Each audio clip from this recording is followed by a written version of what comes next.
Hi there. I've just put together a few top tips to share with you. This is a document that's going to constantly change, but as you know, I advise on CCGL, but I also work for Dolan Cymru as Education Officer, and I've been doing a lot of remote work during COVID. So I've got a few tools up my sleeve that I would like to share with you. So I've made some cheesy how-to videos, lots of links there. I've just used Screencastify on Chrome to make short little videos, and then it uploads them to YouTube for me. What I recommend everybody needs to do is synchronize your device. So whatever you're using as your main method of communication or the main way in which you're going to do your project, make sure it's on your phone, your tablet and your computer. Use these little how-to videos to help you so that you can get WhatsApp on your school computer. You can open it on the website. The same with a tablet or iPad, you can open it on the website, which makes life so much easier. You also really need to have a school or personal account that you can use, that you can upload video and audio to. I use YouTube and SoundCloud. They're really, really simple to use, but you'll need to keep things in the cloud, shall we say, to be sending it as links to your partners rather than full videos, as they're too big on devices. Okay, there's a lot of texture, sorry, that's why I'm adding an audio to it, just to make a bit more sense of it all. But in terms of sharing information, always record your meetings, or a slideshow like this. If you've got a lot of information to share, record it, have your voice on there too. Upload things to YouTube or SoundCloud, like I said, use an unlisted link, so only those people who have the link can see it, therefore it's private and safe. Always send a PDF of your notes, of your agenda, of your PowerPoint, whatever you've used for your meeting or your project activity, send that over WhatsApp. Don't send Word, don't send PowerPoint on WhatsApp, they won't be able to open it. Keep a separate list of actions for further follow-up. You can put them in a text, put them in an email, but they're always good reference points to come back to each time you meet and have a cluster get together.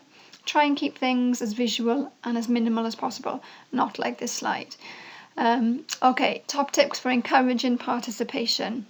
What I have found has worked with two different projects that I'm working on, where I'm trying to get a lot of information from partners in Lesotho, is that I will schedule a meeting, usually using Zoom or Teams, but I will send the pre-meeting information like this, audio on top of a PowerPoint or an audio clip with a PDF.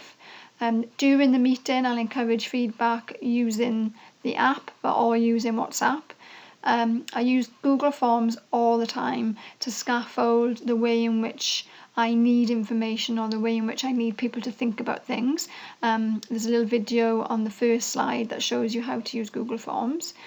Always feedback. So if you are collating information, that is, whether it's ideas or whether it's a collaborative element of a project, always feed it back, always show what you've done with it. If you use certain survey software, you can turn things into PDFs or spreadsheets quite easily. Mentimeter has been used by lots of online training. I've used it with partners in Lesotho, they really like it, but you do need to give them forewarning and you need to give them time if they haven't used it before to understand and to navigate it. But it's really versatile and it's free, so it's really good to use if you haven't done it already.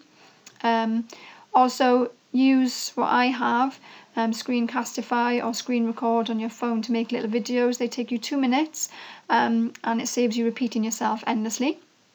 But give partners lots of time to respond to live questions, or in a WhatsApp group, give them time, but keep a structure to it as well. So don't be afraid to remind people and say, I need it by tomorrow, or I need it by today, and then I will be going ahead and collating this on this date, so that people have deadlines and you're giving them a fair chance of participating.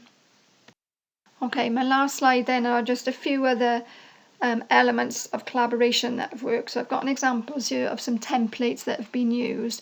So PowerPoint slideshows can be turned into movie files really easily. And one of my schools sent over an example to their school in Lesotho, saying we want to make one for you about your school. send us all the information and the photos specifically for each slide. They did that all via WhatsApp, and they were able to make the PowerPoint super easy because they already had the template in place. So take a little look on our YouTube channels there. I've already mentioned using Google Forms and surveys, but it is a really, really, really good way to get information. I said really a lot there, I do apologise. To get scaffolded information from people, whether you want to create a project idea or feedback on progress, or you want to contact other schools in your cluster, send out the survey and you get quite in-depth information back depending how you structure it. Blogs or website news, so a newsletter for your school.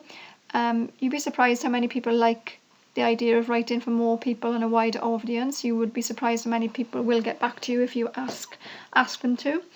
So whether that's learners or teachers from either side of the partnership. Always give a framework. Always send a draft to say this is what it's going to look like. Get permission for the pictures. But it's a really, really good way to share your story. I've put an example on there from the Donham Cymru website, which shows how I've combined some previous work on YouTube, a tweet and some text, and it just provides a short, snappy blog that gives people a quick glance, or they can watch the video and read it and think about it a little bit more and follow up on links. Last of all, there's loads of apps out there. Give them a go. 2 partners at the moment are using Google Classroom and Seesaw. I don't know how they've gone yet, but I will feed back to you when I do. But also, there's new software out there called Mural. I know lots of you are using Padlet, and you can use that in lots of innovative ways. So, choose something and give it a go for a whole term, just between you and your partnership. See how it works. Share that with the rest of your cluster. Encourage people to engage in different software so that learners and teachers can be collaborating on work at the same time. Okay, I hope that helps. I will update this as I learn more, and please do share your ideas and successes with me as well. Thank you.